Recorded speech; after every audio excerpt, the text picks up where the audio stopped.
years ago on my birthday, my brother decided to get me a game that I had heard little about. It was a game that got very big here in the West. A game called Fire Emblem Awakening. And when I got this game, I didn't play it for 3 months.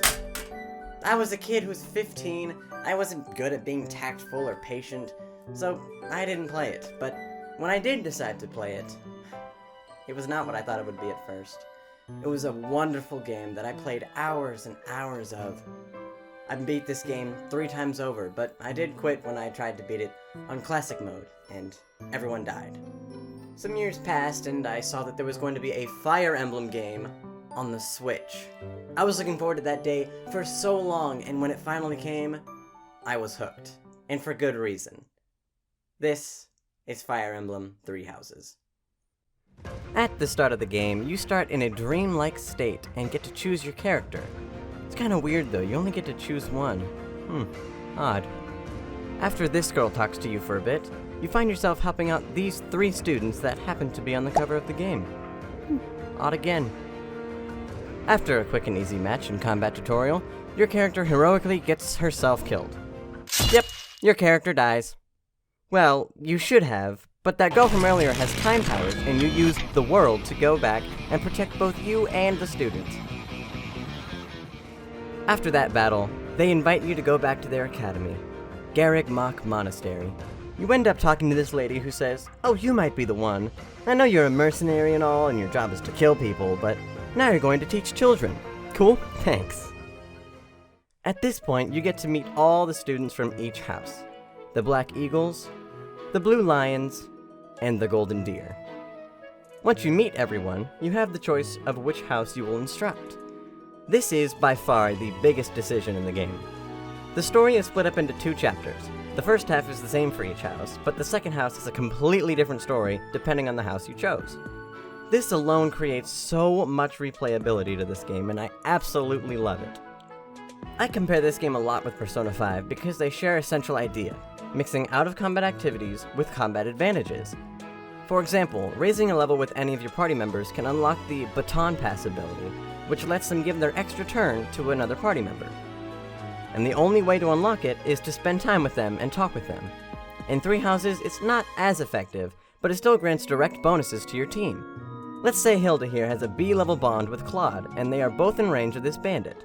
Because Claude is helping out, Hilda not only gets a buff to her hit percentage and dodge percentage, but also an additional point of damage. All that was from growing their bond. This mechanic adds so much, not only to the social side of the game, but the strategic side of the game as well. I hear you asking, but how do they grow their bond, Nenny? Well, there are many ways to do so.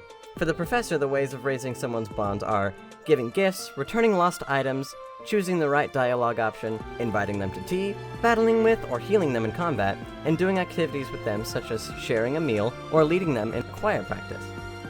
For the students to grow a bond with other students, it's a bit more limited. Their options are battling with or healing them in combat and doing activities led by you together. The reason for these bonds aren't just for combat advantages, but also to get to know all these characters. Every single one of them have their own stories, their own worries in life, fears, and reasons for being here. I think it's really telling when you can show someone a picture of any one of these characters, and they'd be able to tell you all about them. I don't want to spoil any one of the stories, but I will let you in on a little bit of a secret. Ingrid is the best girl!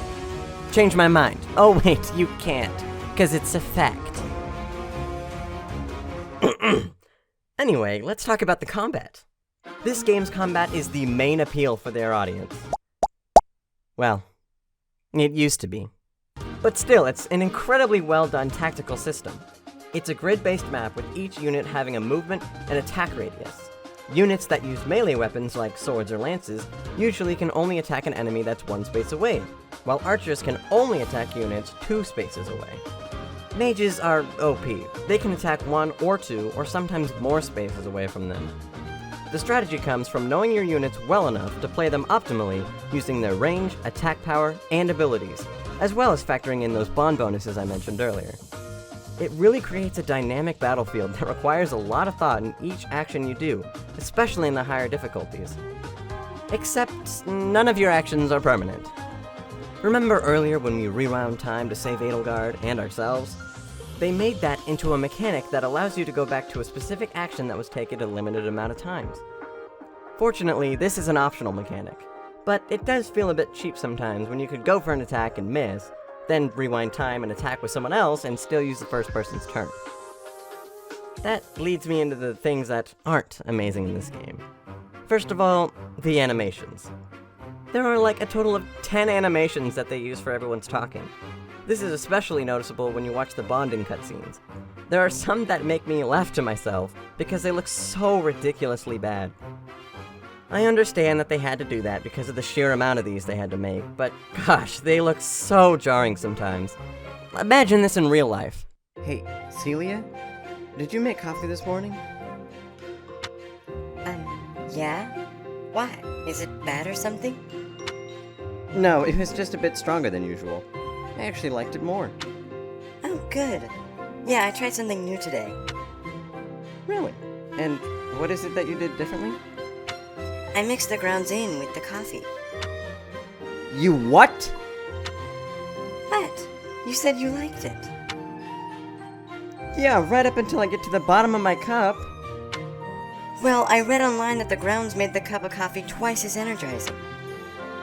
At the cost of the joyous taste and pure smoothness of an excellently made pot of coffee. Well, if you think you can do it better, then you make the coffee from now on. Doesn't take much to do better than that. Let me, check the list of the other things I don't like about this game. No, I vowed never to speak of this woman again. Instead, we're going to talk about the music. Holy crap, this game's soundtrack is amazing. These guys are absolute geniuses. The mixing between typical orchestrated soundtrack and modern pop is so beautifully done here. Tracks like As Swift as the Wind,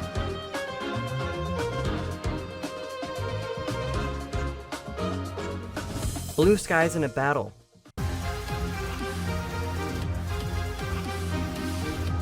Paths That Will Never Cross,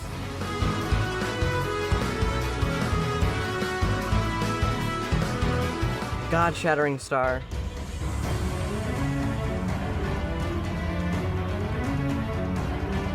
and Tearing Through Heaven are all absolutely phenomenal. And some of these tracks do such a good job of evoking such a strong emotion. If you've played the game, you'll know exactly where these songs show up and how emotional those times are. Broken Routine,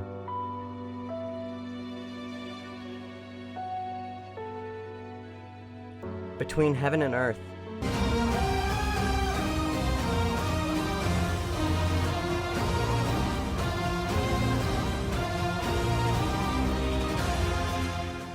and A Funeral of Flowers.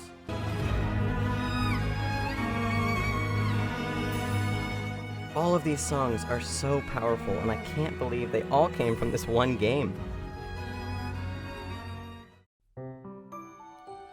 I have spent over 300 hours playing this game, and there's a reason for that. It is a really, really, really good game. Everything from the story, to the combat, to the music, to the tea parties is phenomenal. If you're considering buying this game for yourself and you're wondering which house should I do first, I would suggest the Blue Lions, then the Black Eagles, then the Golden Deer. The ending to the Golden Deer is phenomenal if you've played the first two. I think it's finally time to rate this game, and personally I can say without a shadow of a doubt that this game is fit for the king. This is one game I wouldn't mind being in real life.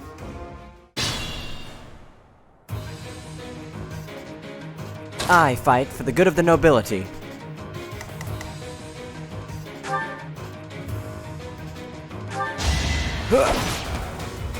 Not even close. Time to die! Yes.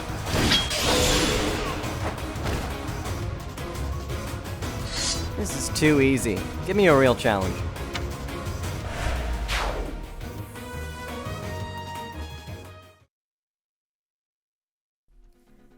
Thank you guys so much for watching this video. It took me a long time to get it out, but I'm very happy with how it turned out.